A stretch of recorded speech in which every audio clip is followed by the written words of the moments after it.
not passenger, seorang pengemudi, bukan sebagai seorang penumpang, ya. Nah, kenapa? Karena ketika kita hanya menjadi penumpang, ya, kita hanya menjadi dan mengikuti arus perkembangan saja tanpa menghasilkan sesuatu.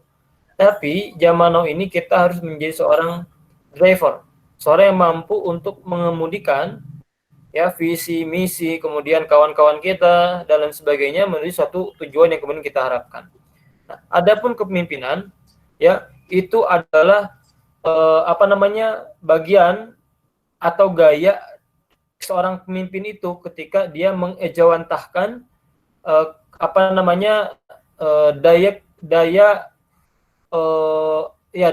daya dirinya, begitu, ya. Ada banyak kemudian gaya-gaya kepemimpinan yang bisa kita sama-sama cermati, ya, yang coba saya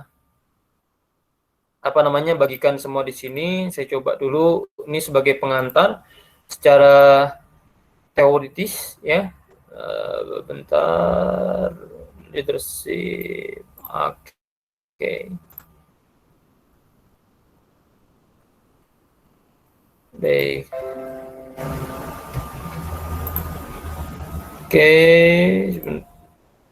Oke, saya coba akan melanjutkan.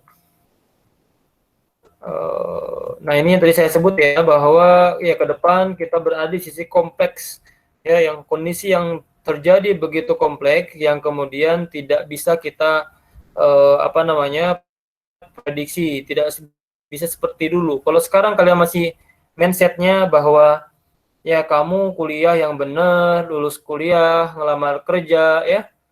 Nah, itu adalah sesuatu yang sebenarnya tidak sesuai dengan kondisi zaman now.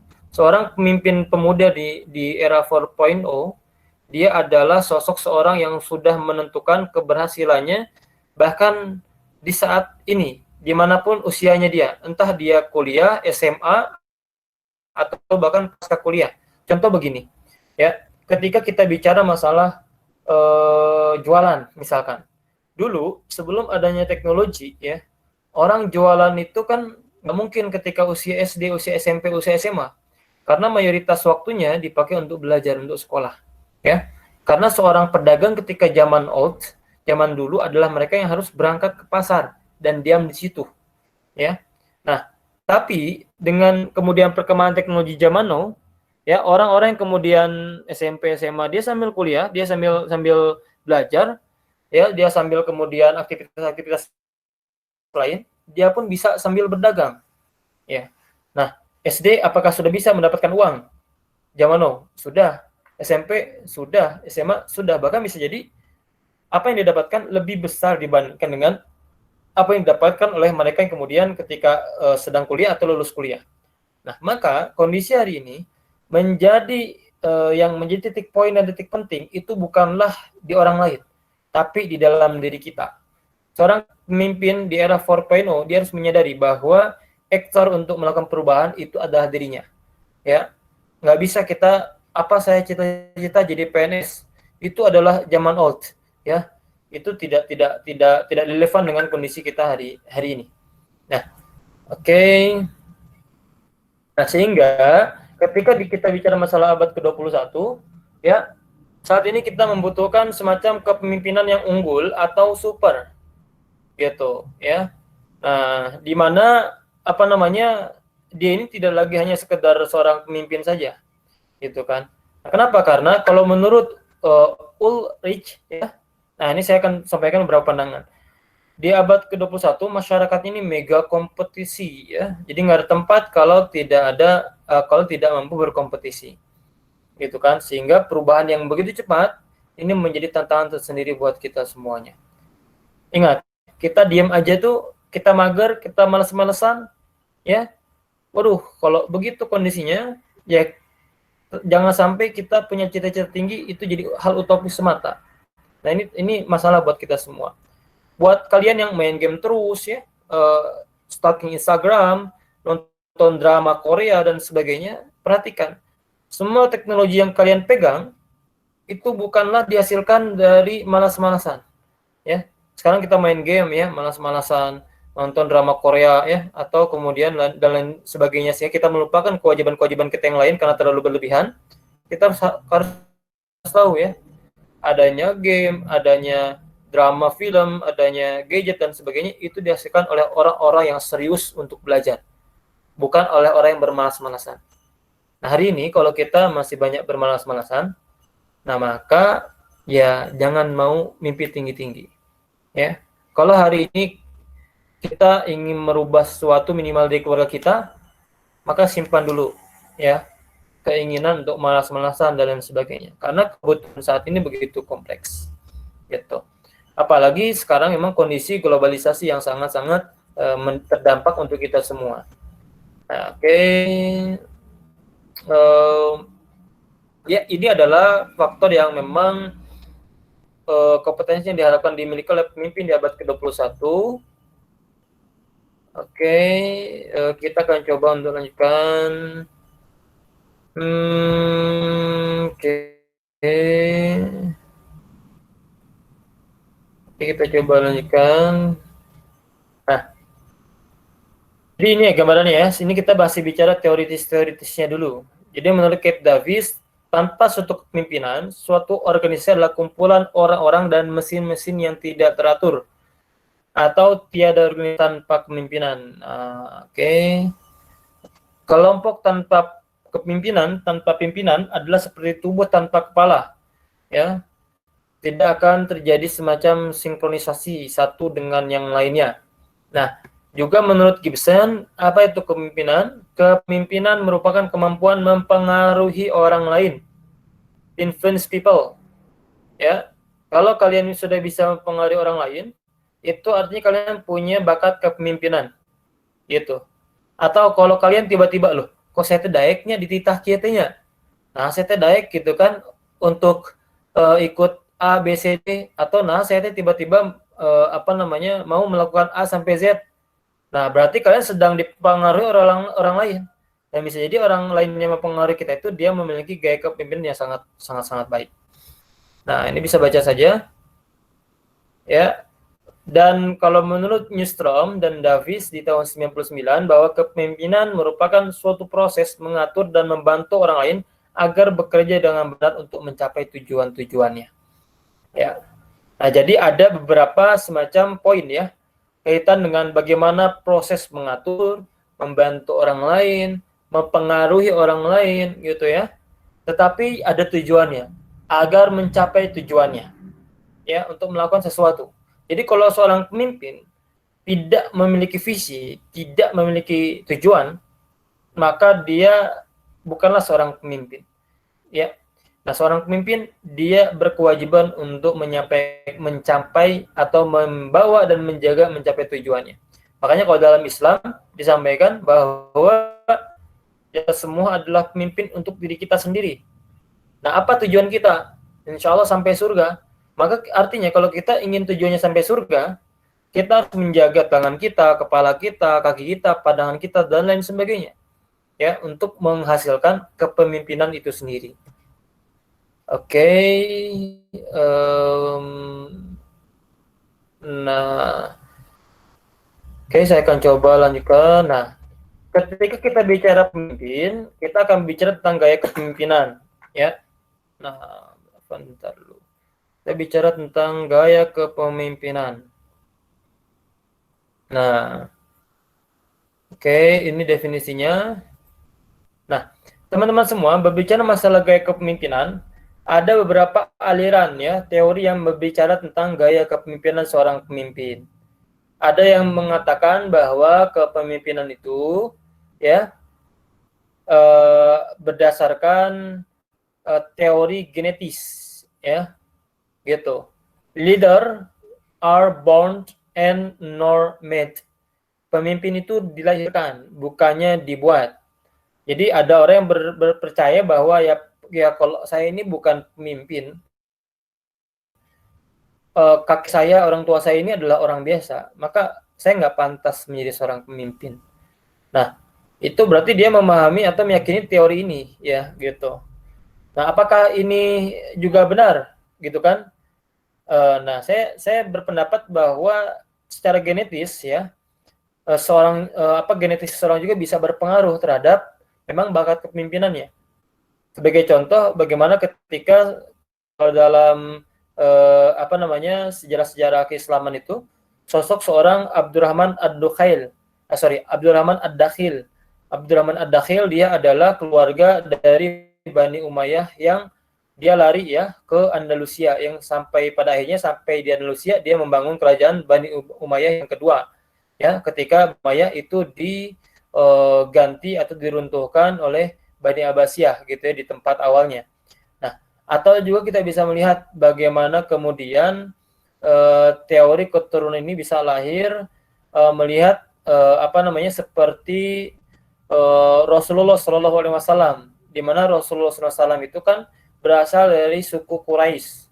Suku Quraisy itu adalah suku yang terbaik di Mekah, Madinah ketika itu, yang bahkan ya ketika seorang itu adalah sukunya suku Quraisy, dia adalah pantas menjadi seorang pemimpin.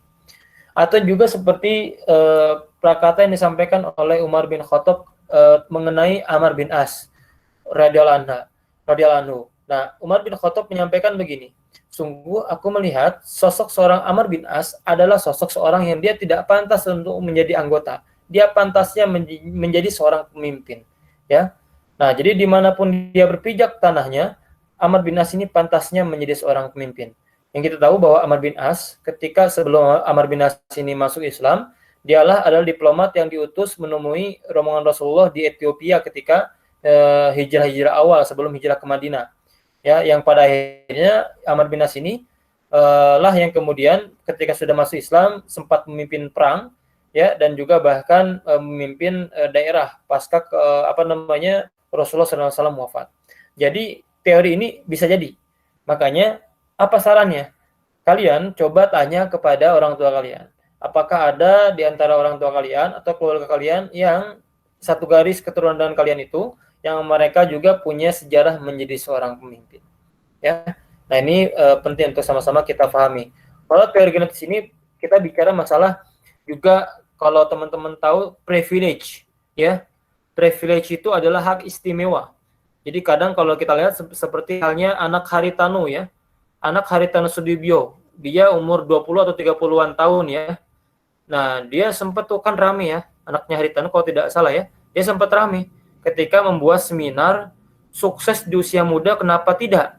Lah, anaknya Haritanu ketika dia bayi aja dia udah sukses kan, dia udah punya banyak uang gitu ya. Nah, lantas ya dia ya pasti sukses di usia muda lah, memimpin perusahaan besar karena ayah orang tuanya, keluarganya adalah sosok yang juga memang sudah memiliki itu semua. Nah, ada orang-orang yang mendapatkan privilege. Nah, tapi bagi kita yang kemudian tidak memiliki privilege, bukan berarti kita tidak mampu untuk menjadi seorang pemimpin. Yang membedakan adalah kita perlu ikhtiar lebih ya dibandingkan dengan orang-orang yang sudah memiliki privilege sejak dia awalnya lahir. Yang kedua adalah teori sosial ya. Nah, kalau teori sosial itu menyampaikan bahwa born and not born. Leader itu dibuat ya atau dididik, bukannya sesuatu yang sifatnya kodrati. Nah, kodrati itu adalah ya jadi bukan karena keturunan, tapi dia adalah hasil dari lingkungannya. Gitu ya. Dia hasil dari lingkungannya. Nah, maka kalau kita bukan punya seorang, kalau kita bukan kalau kita keluarganya ini bukan orang yang terpandang ya, bukan orang yang berpengaruh gitu kan, juga bukan orang yang memang sangat support untuk pengembangan kita, tidak memiliki privilege gitu. Maka kalau kita ingin menjadi pemimpin, carilah lingkungan yang positif supaya bisa terbentuk menjadi seorang pemimpin. Ya, ini udah ada teorinya. Jadi teori sosial ini sangat mendukung untuk itu semua. Ya. Nah, ini sangat penting. Ada yang mengeluh saya ini tidak bisa membuat perubahan, saya bukanlah bakat jadi seorang pemimpin. Itu artinya kalian pertama meniadakan genetikanya, atau yang kedua juga kalian meniadakan lingkungannya. Makanya ini pentingnya memiliki circle. Pentingnya memiliki link. Sayyidina Ali bin Abi Thalib menyampaikan Ya, kalau kau ingin tahu bagaimana karakter seseorang, tanyalah sahabatnya. Karena sahabatnya ini adalah, atau lihatlah sahabatnya. Karena sahabatnya ini adalah gambaran dari seseorang. 4.0 ataupun agenda-agenda seperti ini, bersyukur. Tidak hanya fokus kepada materi, tetapi yang paling mahal adalah lingkungan yang kalian dapatkan. Ya, karena lingkungan itulah yang pada akhirnya bisa membentuk kalian untuk menjadi seorang pemimpin. Nah, oke, kalau teori yang menengahi dari teori yang sebelumnya, gitu. Oke, ini tipe kepemimpinan. Ada mereka yang kemudian pemimpin otokratis, ya, bahwa dia menganggap bahwa tujuan pribadinya adalah juga tujuan organisasinya, sehingga menganggap bahwa bawahan adalah alat semata-mata. Dia nggak mau mengkritik saran dan pendapatnya. Ya, nah ini adalah tipologi tipe kepemimpinan otokratis. Nah, kemudian ada tipe kepemimpinan militeristik, ya. Nah, tipe militeristik ini adalah tipe yang kemudian dia kalian bisa baca semua di sini, ya. Disiplin yang tinggi dan kaku dari bawahan, begitu. Ya, nah ini bisa kalian juga baca. Ini kalau bicara militeristis bisa juga lihat bagaimana Nabi Sulaiman alaihissalam itu mencoba untuk mengabsen para pasukannya. Ini kalau burung hudhud, ya,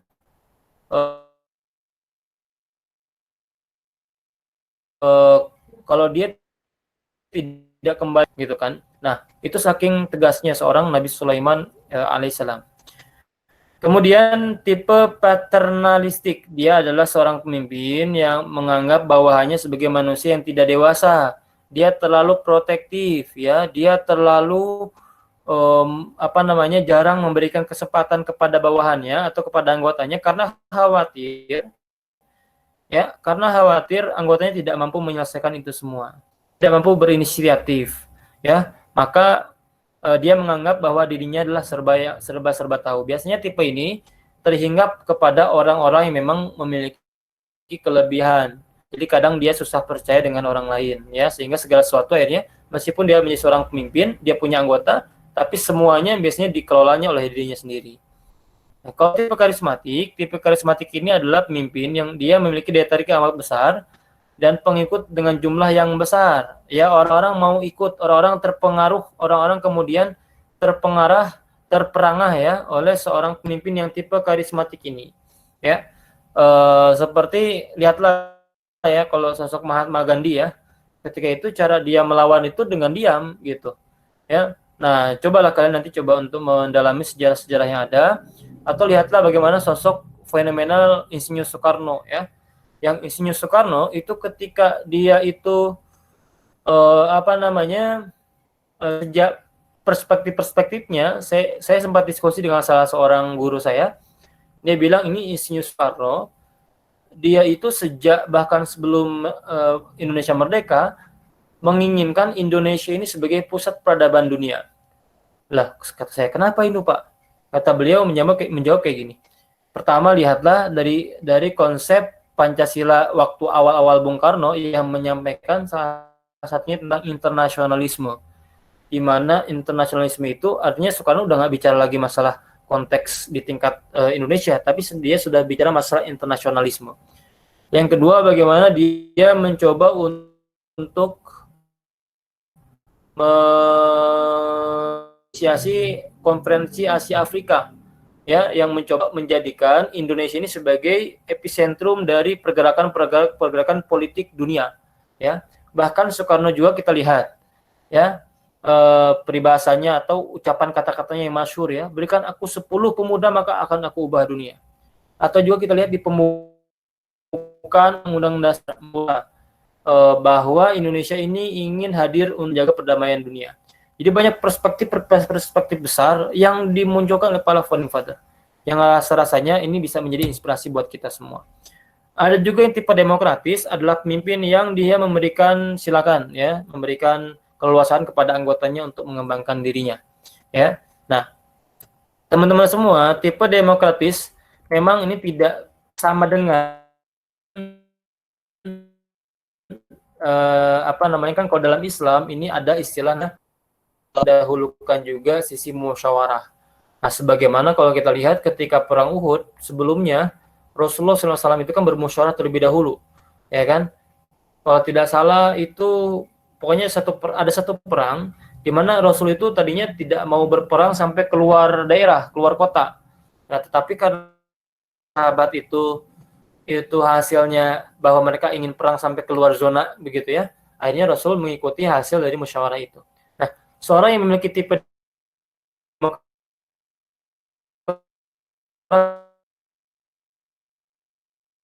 demokratis, dia akan coba memberikan apa namanya, saran terlebih dahulu, satu pandangan untuk dipandangkan kepada anggotanya, itu akan membuat dia lebih tenang. Suatu hal dimusyawarahkan. Kenapa? Artinya tanggung jawab itu menjadi tanggung jawab bersama, tidak hanya dirinya sendiri.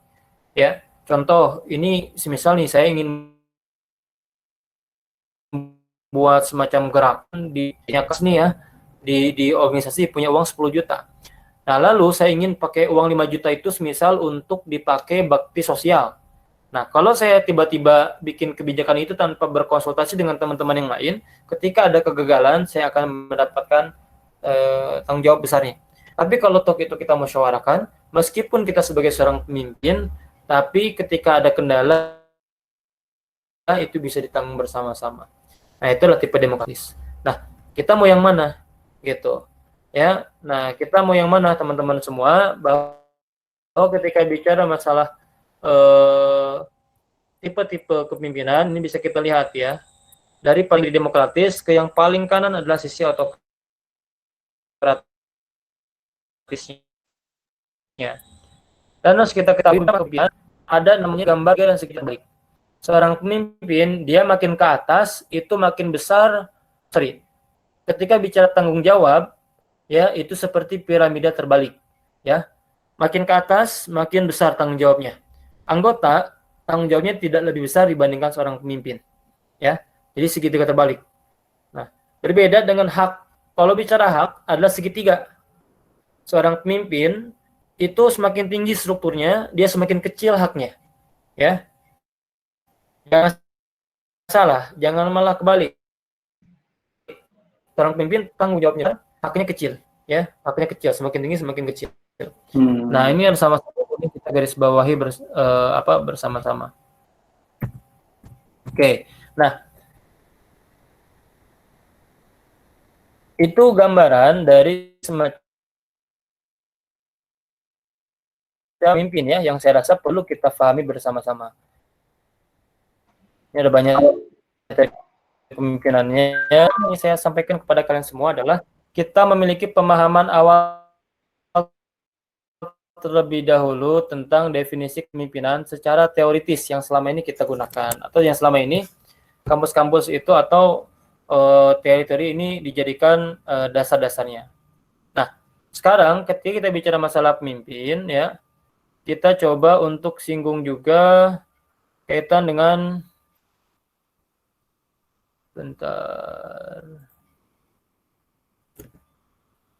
ini tidak bisa. Kaitan dengan bagaimana kita mulai masuk kepada kepemimpinan pemuda. Ya, kepemimpinan pemuda. Bentar. Kok ini... Kenapa, Kang? Ini nggak ada pilihan share yang sayanya ya. Share. Oh. Coba di close terus masuk, buka lagi, Kang. Biasa kayak gitu tadi juga, Kang. Close apanya? Close Zoom-nya, close Google Meet-nya. Bukan, Kang. Close file yang mau dibukanya, Kang. Oke. Terus habis itu masuk lagi. Biasanya suka ada, Kang. Atau gini saja deh ya. Bentar, gini aja deh. Sip, ini ada lagi ya? Oke, Kang. Sebentar. Sudah masuk, Kang? Sudah masuk ya, teman-teman ya? Oke, sebentar ya, stop lagi. Ini dia jendelanya. Oke, nah ini udah ada nih. Sip. Ini udah ada ya? Udah ada, Kang. Oke, alhamdulillah. Oke. Iya, masuk, Kang. Jadi tadi kita sudah mendalami terlebih dahulu ya tentang pemimpin dan kepemimpinan. Itu hal dasar ya. Saya rasa sebenarnya kalau anak kuliahan sebenarnya udah sering juga di masalah latihan kepemimpinan mahasiswanya. Tapi terkadang yang membedakan kita paham atau enggak adalah kondisi kita ngantuk atau enggak ketika ikut agenda itu ya. Nah, kalau kalian ngantuk biasanya lupa materinya. Gitu. Kalau kalian semangat insya Allah akan sampai makna materi-materinya. Nah, teman-teman semua, ketika tadi saya berbicara tentang masalah teori-teori kepemimpinan dan lain sebagainya, maka saya ingin sedikit kita hubungkan perspektif kepemimpinan tadi dengan konteks pemuda. Saya memulai dengan perspektif Islam dulu. Ya, karena insya Allah kan semua di sini adalah kita seorang muslim atau muslimah. Saya mengutip dua ayat Al-Quran. Ayat Al-Quran yang pertama adalah Ar-Rum ayat 50. Ya, Ar-Rum ayat 54. Nah, yang artinya Allah dialah yang menciptakan kamu min dofin kuah, itu menjadi kuat. Lalu kemudian summa jalamin kuah, kemudian dia menjadikan kamu sesudah kuat, do'fa wa syaibah, lemah atau lemah kembali dan beruban. Nah, sekarang saya coba untuk tanya kepada kalian semua. Ya, ada 3 fase di dalam kehidupan kita. Lemah, kuat, lalu lemah dan beruban. Nah, kalau ketika kita beruban, kira-kira posisinya ketika kita apa? Ketika kita, nah nanti saat tua ya. Baik, di surah Ar-Rum ayat 54 ini bisa kita lihat ya bahwa kondisinya, kita lihat nih ya, bareng-bareng nih. Nah, kalau tadi saya bicaranya agak cepat, sekarang saya agak terlambat ya. Sebentar. Ini supaya kita memahami perspektif yang jelas. Later, oke. Nah, teman-teman lihat. Keadaan lalu menjadi lemah, kembali dan berubah. Ya, ini di Al-Quran disampaikan. Artinya, ini adalah tahap pertama. Ya, ini adalah tahap kedua. Ini adalah tahap ketiga. Ya. Nah, ini adalah keniscayaan. Kita pasti berangkat dari lemah, kuat, dan kemudian lemah dan beruban. Ya. Nah, tinggal kita perlu memposisikan kita berada di mana. Apakah sudah di sini? Rasa-rasanya tidak mungkin. Ya. Karena saya lihat kayaknya kalian masih kuat kelihatannya ya. Kalau lihat Kak Zuhad ini tidak ada ubannya, saya lihat ya, masih hitam-hitam semua. Ya. Belum, Kang, belum. Nah,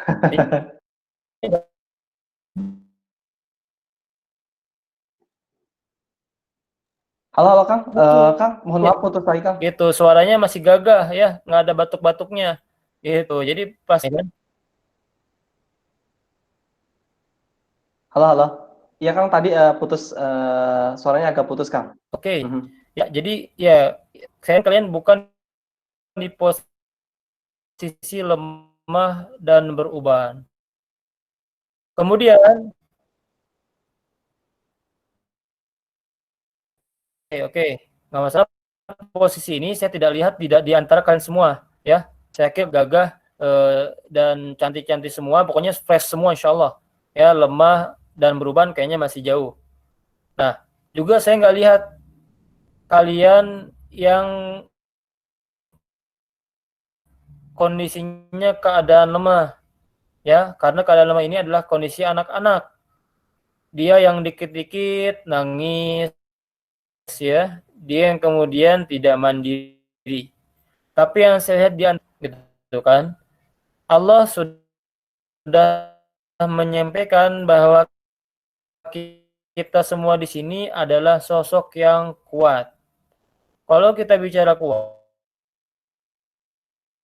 artinya fase kita adalah fase spesial. Kalau kita RAM-nya itu, nah nggak mungkin kan, kalau cuma pakai aplikasinya, hanya pakai aplikasi satu aplikasi saja misalkan ya, pasti adalah gadget yang aplikasinya pun adalah aplikasi yang kuat. Maka kita pun ketika kondisinya berada di fase terbaik ini, maka amanah kita sebagai seorang pemuda pun adalah amanah yang besar. Amanah, wahai Robku, ampunilah dosaku dan berilah aku siapapun sesudahku. Jadi ini untuk menjawab juga, kalau kalian ingin, Kak, saya ingin punya perusahaan besar, minta sama Allah ya. Saya pengen punya jadi bupati, jadi gubernur ya, minta sama Allah. Saya ingin jadi presiden, minta sama Allah. Karena Nabi Sulaiman pun mengajarkan kepada kita untuk memiliki visi besar menjadi seorang pemimpin. Nah, seorang pemimpin itu ya adalah mereka juga yang memiliki visi. Lihatlah Nabi Sulaiman. Dia ingin satu kerajaan yang bahkan lihat spesial ya untuk diriku yang tidak bisa dimiliki oleh siapapun sesudahku. Nah, Nabi Sulaiman memiliki doa yang besar ini yang hebat, tapi Nabi Sulaiman juga pantas karena dia mematahkan diri untuk memikul tanggung jawab itu. Gitu. Nah, jadi saya ingin mengantarkan kepada kita semua bahwa sesungguhnya kita adalah orang yang kuat. Yang kedua, Nabi menggambarkan kepada kita semua untuk memiliki visi kepemimpinan. Ya, apalagi ya hari ini saya yakin semuanya insya Allah ya sudah balik dan juga sudah mampu membedakan mana yang benar dan mana yang salah ya. Gitu. Apa istilahnya itu mumayyiz kalau tidak salah ya. Gitu. Nah, mumayyiz apa tuh istilahnya tuh? Apakah? Ya, dan mana yang berbahaya gitu kan. Nah, artinya kalau mukallaf itu dia yang bisa membedakan mana yang benar, mana yang salah. Nah, ketika seorang itu balik dan mukallaf, ya kan, maka kan kemudian dia sudah mulai mendapatkan juga tanggung jawab bahwa ibadah yang dia lakukan adalah untuk dirinya sendiri kan, entah itu ibadah atau juga kalau dia melakukan dosa juga untuk dirinya sendiri.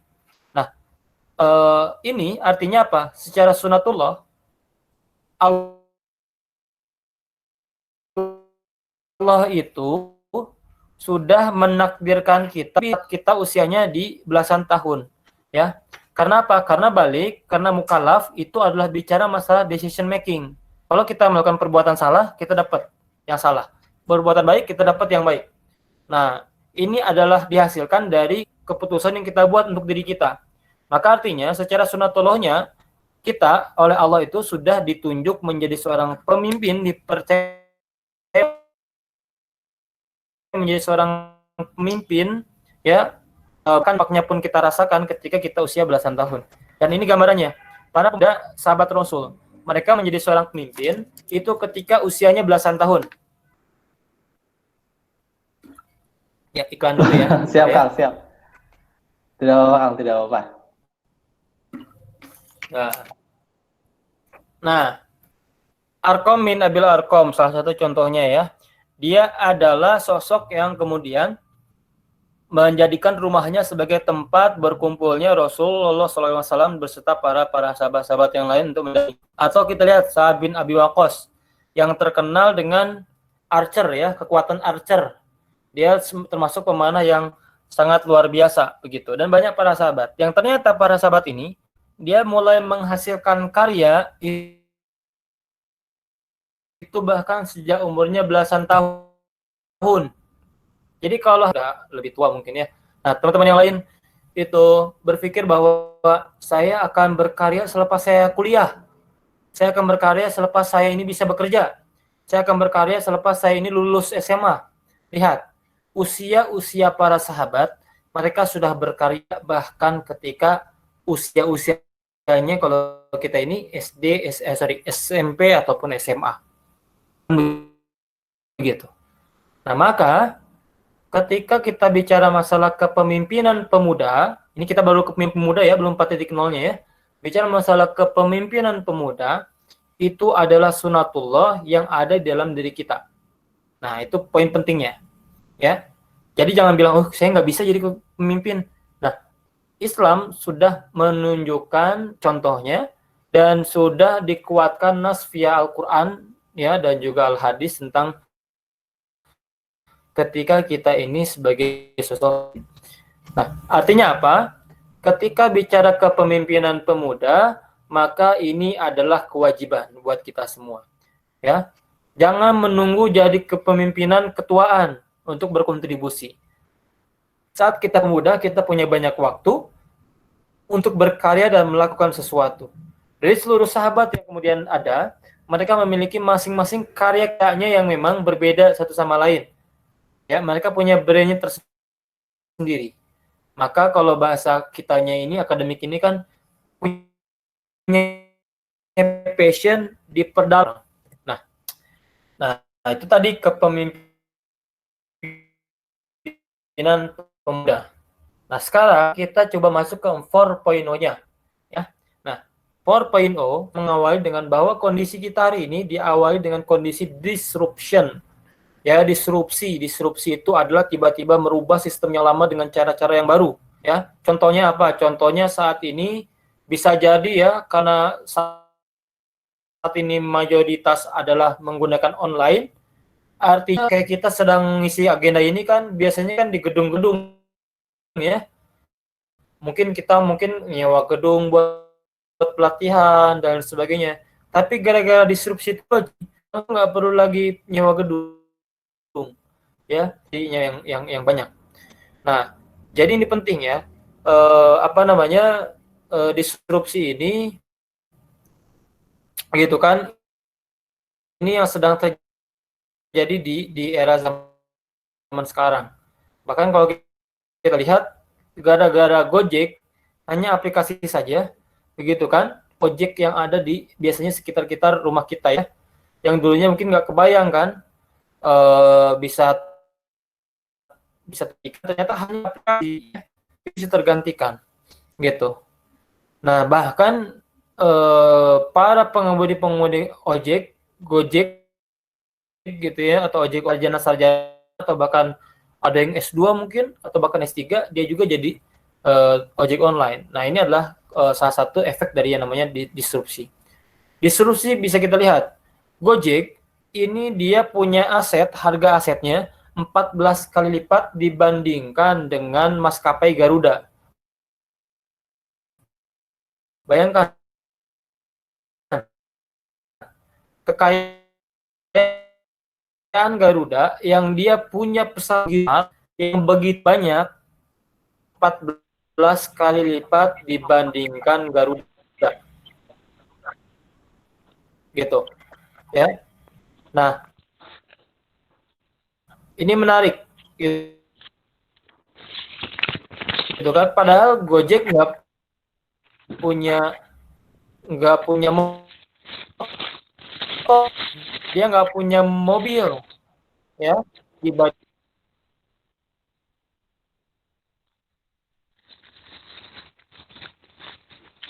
Garuda. Lantas apa yang kemudian pertama kita perlu melihat terlebih dahulu perbedaan antara input output, kemudian result hasil, kemudian manfaat benefit, dan juga dampak atau impact.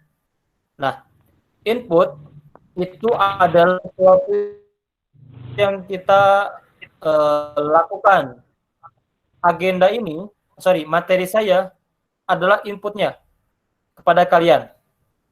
Nah, output itu adalah luaran yang langsung diperoleh. Nah, selepas materi saya, kalian ditanya tentang materi yang saya tadi sampaikan, kalian tahu nih tentang definisi kepemimpinan, tentang 4.0 dan sebagainya, itu outputnya. Nah, hasilnya adalah sesuatu yang hasil dari mencerminkan bahwa materi saya ini berhasil. Oh, mungkin hasilnya kalian jadi lebih tahu ya, jadi lebih hebat. Itu adalah hasilnya.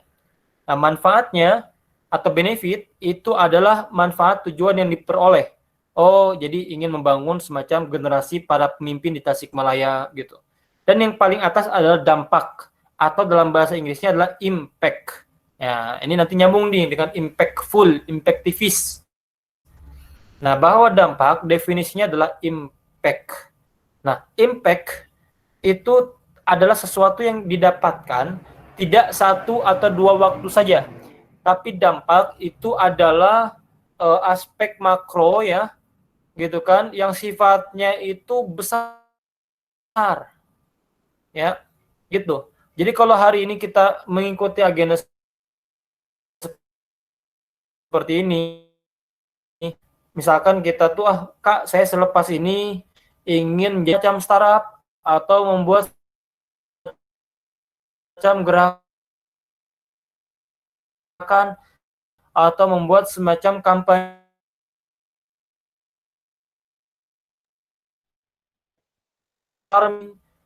tanaman di pekarangan rumah.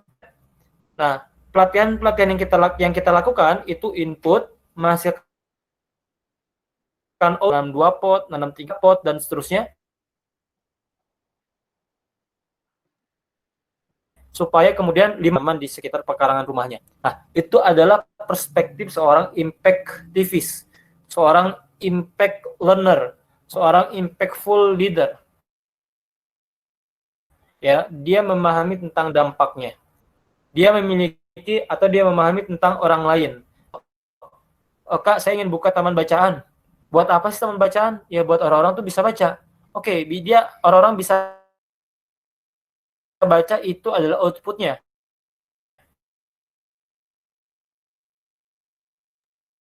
Mereka bisa tahu itu adalah hasilnya. Ya, jadi lebih pintar itu adalah manfaatnya. Dampaknya apa? Oh, yang sangat memiliki kekayaan dalam konteks intelektual literasinya. Ya, nah, seorang impact dan memiliki dampak itu tidak serta-merta jadi besok hari. Nah, ini kadang banyak orang gagal untuk berproses, ya. Makanya ada yang kenal, ada istilah namanya, kalau dalam bisnis, get rich slowly, ya. Apa itu get rich slowly? Get rich slowly itu adalah orang yang pengen kaya tapi slowly, gitu, ya. Sehingga dia tidak menyusahkan dirinya, tapi dia punya tujuan yang jelas. Nah, bicara startup pun kayak gitu. Gojek hari ini besar, dulu sejak berapa tahun yang lalu dia memulainya. Nah, kalau kita bicara impact leader, maka yang kita lihat juga atau dampaknya, tapi adalah dampak yang sifatnya, makanya seorang impact leader dia harus memiliki kemampuan struggle, ya, struggle atau struggling, kemampuan untuk bertahan melewati banyak tantangan-tantangan yang dia hadapi. Nah, biasanya memang itu adalah filterisasi ya, gitu kan, untuk menghasilkan dampak yang besar, gitu. Dan dia perlu membuat timeline 3, 5, 10 tahun ya, 15 tahun.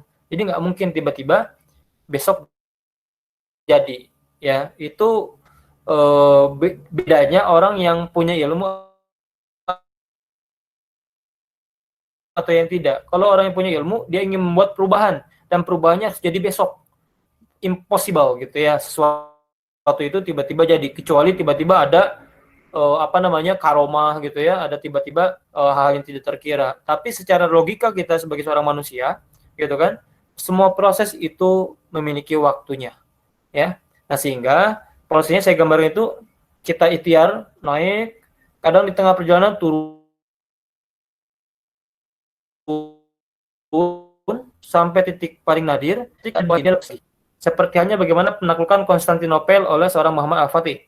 Ya, ketika awal dia percaya diri, kemudian pasukannya itu mulai banyak yang tumbang ya, sampai satu titik kemudian hampir mundur, tetapi kemudian menemukan, karena dia gigih, dia struggling, gitu kan, maka kemudian Muhammad Al-Fatih ini akhirnya mampu menghasilkan kemenangan. Jadi ini siklusnya. Ya, nggak mungkin tiba-tiba begini. ya. Pak, saya ingin memberikan perubahan buat kampung saya. Kita punya mimpi langsung gitu ya. Nah, itu pasti naik turun dulu tulohnya yang saya lihat dari beberapa macam kasus-kasus yang ada ketika seorang itu bisa sukses. Yang kedua adalah karakter seorang leader adalah mereka memiliki growth mindset, ya. Nah, perbedaannya kalian bisa baca di situ, ya. Growth mindset selalu bicara bahwa I can launch anything I want to. Saya dapat belajar banyak hal tentang apa yang saya inginkan, gitu. Kemudian juga seorang yang growth mindset dia bilang I want to challenge myself. Saya ingin menantang challenge ya, menantang myself, diri saya. Tapi kalau orang yang fixed mindset dia bilang saya tantangan. Dia ini kemudian saya belajar. Kemudian katakan tell me I try hard. Katakan kepada saya bahwa saya mencoba dengan gigih. Ya. Kemudian ketika growth mindset dia bilang gini, if you succeed, ketika kamu sukses, sudah sukses, itu menginspirasi saya. Halo, Kang Beda Rizal. dengan yang Kang, mohon maaf ya? tadi putus, Kang. Iya, Kang, tadi putus, Kang, suaranya, Kang. Cukup panjang. Ya. Oke. Oke, sip. Ya, jadi ini kalian baca saja ya di sini ya tentang growth mindset. Ini fixed mindset. Nah, sosok seorang apa namanya impact leader dia adalah memiliki growth mindset. Ya, ketika orang lainnya sukses, maka itu menginspirasi dirinya, gitu. Ya. Nah, ini menjadi hal yang penting sebagai pegangan kita sebagai karakter seorang impact leader. Nah, yang ketiga, impact leader dia adalah sosok yang memiliki ini ya. Nah, zaman now dengan kondisi tadi yang saya sampaikan di awal adalah kondisi hanya atau membutuhkan. Nah, tapi membutuhkan sosok minimalnya adalah ini. P-set ya, P-set gitu. Ya, nah ini minimalnya gitu kan. Gimana maksudnya? Kalau spesialis dia hanya ahli satu saja, tapi dia tidak menguasai yang lain gitu. Misal tukang bengkel ya, tukang bengkel mesin diesel. Nah, suatu saat akan ada perubahan teknologi yang tidak lagi pakai mesin diesel. Wah, dia akan bermasalah. Nah, zaman now ini adalah saat dia punya spesialis, keahlian umum gitu. Bagus kalau gini, ini P-set ya, dia punya pengetahuan umum, tapi dia punya spesialisnya. Contoh, saya senang bisnis, ya, saya punya pengetahuan bagaimana bangun bisnis, tapi saya menspesialisasikan diri saya adalah seorang marketing, bukan seorang spesialiskan dirinya sebagai seorang yang tukang jualan. Ada lagi, saya bukan tukang jualan, saya nggak jago nih, saya mah pokoknya bikin produknya aja. Nah, dia terspesial, tapi dia paham tentang ilmu-ilmu yang lainnya. Kenapa ini penting? Ya, kalau toh tadi di awal materi bilang menurut para ahli zaman dulu itu bilang bahwa abad 21 adalah mega kompetisi, itu sisi lain betul, tapi sisi lain juga bahwa abad 21 ini juga mendorong kita untuk berkolaborasi. Nah, broad general knowledge ya, itu adalah suatu pengetahuan general yang bisa kita miliki untuk bisa berkolaborasi dengan orang lain. Ya, contoh nih, Kak Zuhad ini kuliahnya jurusan apa? Psikologi, Kang.